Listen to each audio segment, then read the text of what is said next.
ভৰলুমুখত যিখন আমি ফ্লাইঅভাৰ বনাই আছোঁ সেইখনো অহা 10 দিনৰ ভিতৰত আমি উদ্বোধন কৰিম।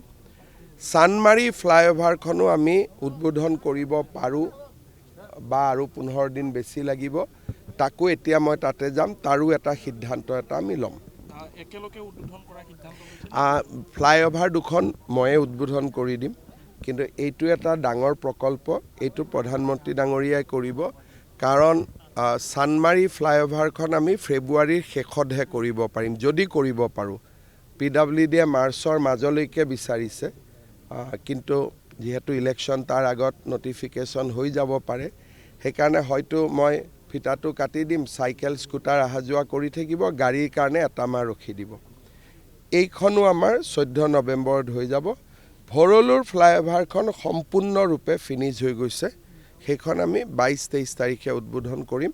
শান্তিপুৰৰ পৰা যিখন আমি ফ্লাইঅভাৰ বনাইছোঁ এইখন কমপ্লিট। ইয়াৰ লগত আমি আৰু দুখন আমাৰ ডাঙৰ ফ্লাইঅভাৰৰ কাম চলি আছে, যোৰহাট আৰু ডিফুত। এই দুখনো ফেব্ৰুৱাৰী মাহৰ ভিতৰতে কমপ্লিট হৈ যাব।